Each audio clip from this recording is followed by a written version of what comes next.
August 19th, 1944. Near Argentan, France, just after dawn.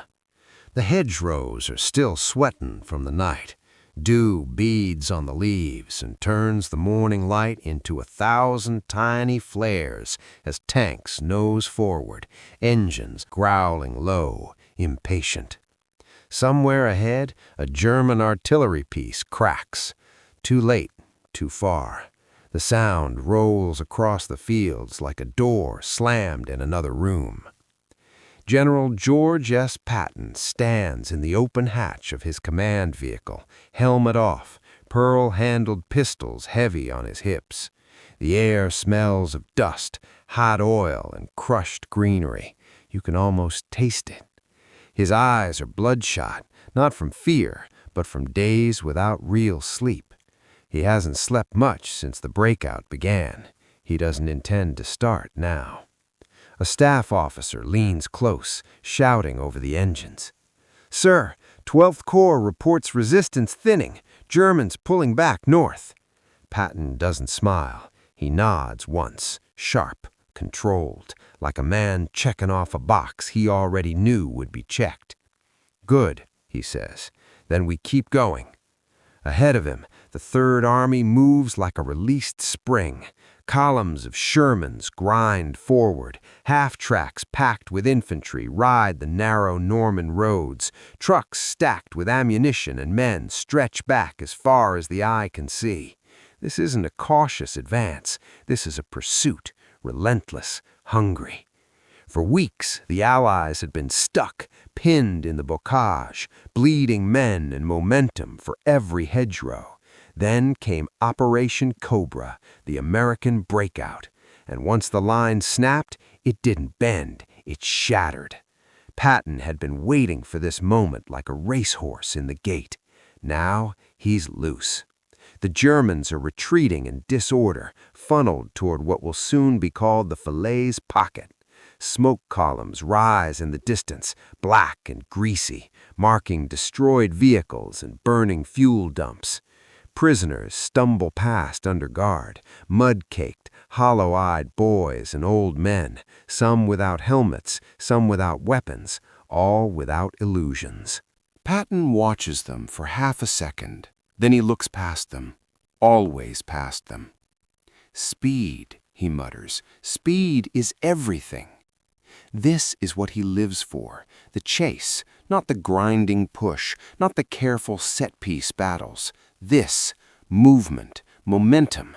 The enemy is running and you are running faster. And right now, nothing seems capable of stopping him. Not the Germans, not the terrain, not even his own superiors. A jeep pulls up alongside his vehicle, brakes squealing. Another officer jumps out, waving a folded message like it's hot to the touch. "Message from Army Group, sir. Priority." Patton takes the paper, but doesn't open it yet. He already knows what it's going to say. He can feel it. The war has taught him that whenever things start going right, really right, someone, somewhere will get nervous. He looks out over the road again. A column of tanks disappears around a bend, heading east, toward the Seine, toward open country, toward Germany.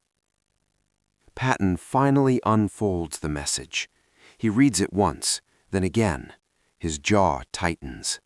This isn't encouragement. This isn't praise. This is restraint. Orders to slow the advance, to hold positions, to consolidate. Higher command is worried about overextension, about flanks, supply lines, and coordination with British forces to the north. The Germans, they say, could still counterattack. The pocket isn't fully closed. Caution is advised. Caution. Patton crumples the paper in his fist.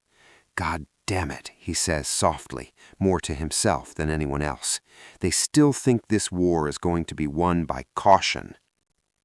He hands the message back without ceremony. "Tell them I've received their order, and tell the Corps commanders to maintain pressure." The officer hesitates. "Sir, maintain pressure, or—" Patton turns, eyes flashing, not angry, focused, deadly calm. "Maintain pressure," he repeats. "I'll handle the rest." The jeep drives off. The engines roar. The Third Army keeps moving. And just like that, the order begins to die. Not with a dramatic refusal, not with a shouted defiance, but with something far more dangerous: inertia. Once men and machines are rolling forward, stopping them takes more than ink on paper. Patton knows this. He's counting on it. The Germans feel it first. South of Falaise, entire units are unraveling. Command structures collapse as Allied fighter bombers scream overhead, strafing roads clogged with vehicles.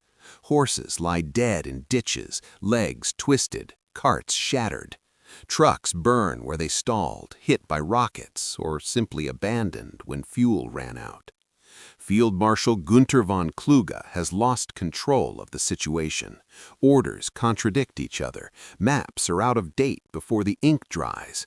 Every road east is choked with men trying to escape what is quickly becoming a killing ground. And into that chaos drives Patton's Third Army, faster than anyone thought possible.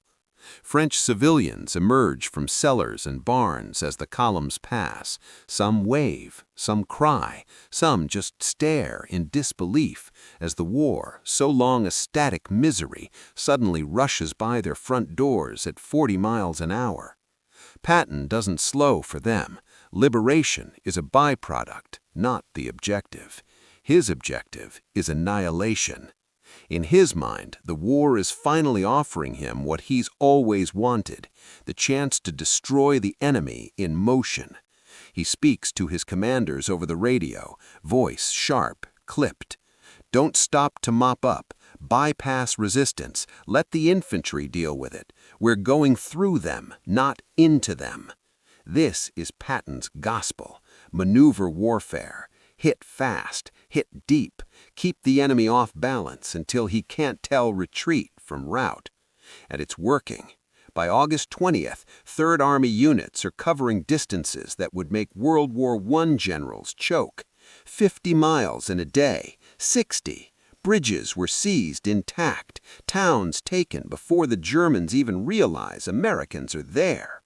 But success breeds anxiety. Back at Supreme Headquarters, the maps look different. Lines stretch forward, too far forward. Supply routes snake behind them, thin and vulnerable. Fuel consumption reports spike off the charts. Patton's army is burning gasoline like it's free. It isn't. The Allied supply system is already strained. Ports are still limited. The Red Ball Express runs day and night, but even that river of trucks can't keep up with Patton's appetite for movement. Every mile forward is another mile of fuel that has to be traveled. And then there's the bigger picture.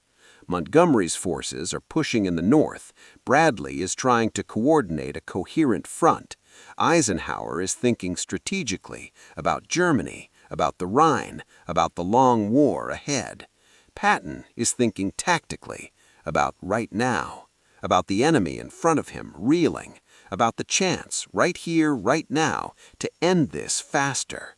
He's been told more than once that his job is to support the broader plan, to stay in line, to avoid risks. But Patton has never believed wars are won by men who avoid risks. He believes they're won by men who seize moments. And moments, he knows, do not wait for permission. Late afternoon, same day. Patton's command post has moved again, closer to the front, always closer. Maps are spread across the hood of a truck, corners flapping in the breeze. Officers cluster around, pointing, arguing, calculating. A logistics officer clears his throat. "Sir, fuel reports are concerning." Patton doesn't look up. How concerning? "At current rates, some forward units will be dry within 48 hours, possibly sooner." Patton traces a line on the map with his finger, eastward, always eastward. "Then they'd better get more fuel," he says. "Yes, sir, but Schaeff is prioritizing." Patton slams his fist down on the hood. The sound cuts through the chatter like a gunshot. "I don't give a damn who they're prioritizing," he snaps. "I'm fighting Germans right now, and they're running." Silence. No one argues with him, not because they all agree, but because they know this look, the look that says the decision has already been made. Patton straightens and adjusts his helmet. "If we stop," he says, quieter now, "they'll stop running. They'll dig in, and then this turns into another slog. I won't do it. I won't sacrifice American lives because someone's afraid to take advantage of success." He looks around the circle, meeting each pair of eyes. "We keep going." The officers nod, some enthusiastically, some reluctantly. All of them understand the implication. Orders or no orders, the advance will continue. And somewhere, far behind the front lines, another message is already being drafted, one that will make the choice Patton is making impossible to ignore. Because soon, the order won't be a suggestion, it will be a command, and Patton will have to decide just how far he's willing to go to keep moving forward. August 23, 1944. Headquarters, 3rd Army. Early evening. The sun is sinking low, turning the dust in the air a bruised orange. Engines idle outside the farmhouse that now serves as Patton's command post. The walls vibrate faintly with the sound of movement, men, machines, momentum. Even at rest, the Army feels like it's straining against a leash. Inside, Patton stands over a radio table, one hand on his hips, the other clenched around a riding crop he rarely uses but never leaves behind. Sweat streaks down the side of his face, cutting clean lines through the dust. A signal officer adjusts his headset, listening, then stiffens. "Sir," he says, "incoming. Chafe, priority traffic." Patton doesn't answer. He just nods once. The signal officer hands him the transcript as it comes through, line by line. This time, there's no mistaking the tone. This isn't advice. This is an order. The 3rd Army is to halt its eastward advance. Fuel allocations are suspended. Units are to consolidate positions and await further instructions. Patton reads it slowly, carefully, like a man reading a death sentence, not his own, but someone else's. For a long moment, the room is silent except for the radio crackle and the distant rumble of engines outside. Officers exchange glances. No one speaks. Everyone is waiting for the explosion. It doesn't come. Instead, Patton exhales through his nose, long and controlled. He folds the paper once, then again. Neat, precise. "So," he says quietly, "they've finally done it." One of his corps commanders clears his throat. "Sir, that's a direct order." Patton looks up. His eyes are bright, focused, almost calm. "I can read," he says. "What I want to know is whether the Germans have received the same order." No one answers. Outside, the 3rd Army keeps rolling. Recon units are already probing beyond the Seine. Forward elements are skirmishing with rear guards, so disorganized that they barely qualify as resistance. Prisoners are coming in faster than they can be processed. The enemy is not regrouping. The enemy is unraveling. Patton walks to the open window and looks out at the road. A column of trucks roars past, canvas flapping, men riding on the sides, grinning like they can smell the end of the war. He knows what higher command sees on their maps: red lines stretched thin, supply routes overextended, neat arrows turned into chaotic scribbles. What Patton sees is simpler. He sees an enemy with his back turned. And every instinct he has, every lesson learned from history, from blood, from war itself, is screaming the same thing: now. That night, Patton writes in his diary. His handwriting is sharp, aggressive, slanted forward like everything else about him. "They tell me to stop, to wait, to be cautious. God help us if we listen. He knows how this looks. He knows his reputation. The slapping incident in Sicily still hangs over him like a shadow, proof, so his critics say, that he's brilliant but unstable, dangerous when unchecked. They think this order is a leash. Patton thinks it's a mistake. By morning, the consequences arrive. Fuel trucks stop showing up. Reports come in from forward units, tanks running on fumes, half-tracks parked by the roadside, crews siphoning gasoline from abandoned German vehicles just to keep moving. The Red Ball Express is diverted north. Priority has shifted. Patton storms into the operations room, voice echoing off the walls. "They're starving us," he snaps, "right when the enemy is weakest." A logistics officer tries to soften it. "Sir, the fuel is going to Montgomery's push. Market Garden is being discussed." "Market Garden," Patton repeats, like the words taste bad. "An airborne gamble when we've got the Germans running on the ground?" He jabs a finger at the map. "Give me fuel and I'll be in the Saar in 10 days. Take it away and you'll give the enemy time to recover." This time, there's no room for interpretation, no quiet defiance. Patton sends his response. He will comply with the order. On paper. In reality, he does something far more dangerous. He redistributes what little fuel he has, funneling it to the most aggressive units. He slows the pace just enough to claim obedience while still pressing forward wherever possible. Recon keeps pushing. Armor keeps probing. The Germans are never allowed to rest.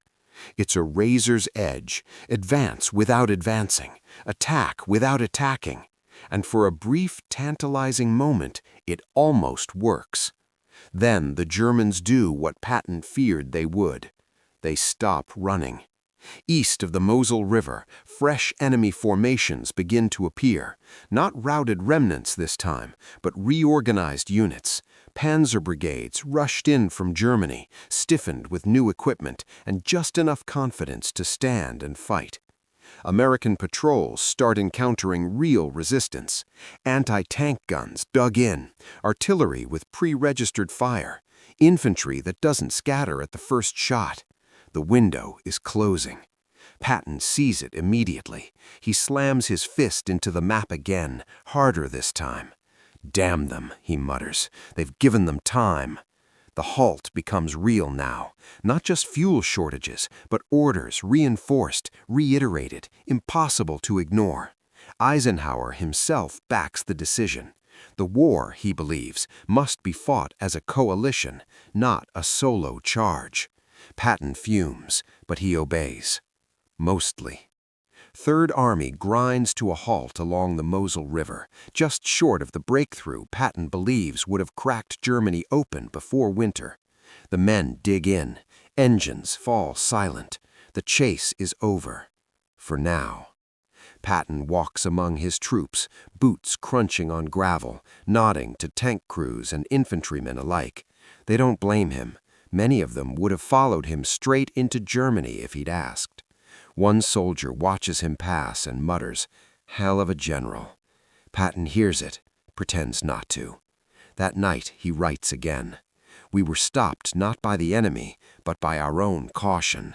History will argue over whether he was right, whether the Germans could truly have been finished in 1944, whether Patton's dash would have ended the war sooner or ended in disaster. But one thing is undeniable. When the order came to stop, Patton didn't agree with it. He didn't believe in it, and he followed it only as far as he absolutely had to. Because to George S. Patton, war was not something you paused, it was something you finished. And as winter clouds gather over Europe, with the Germans preparing one last desperate gamble in the Ardennes, Patton is already thinking ahead, already waiting for the next moment when someone will tell him to hold back. And the next time, he won't hesitate.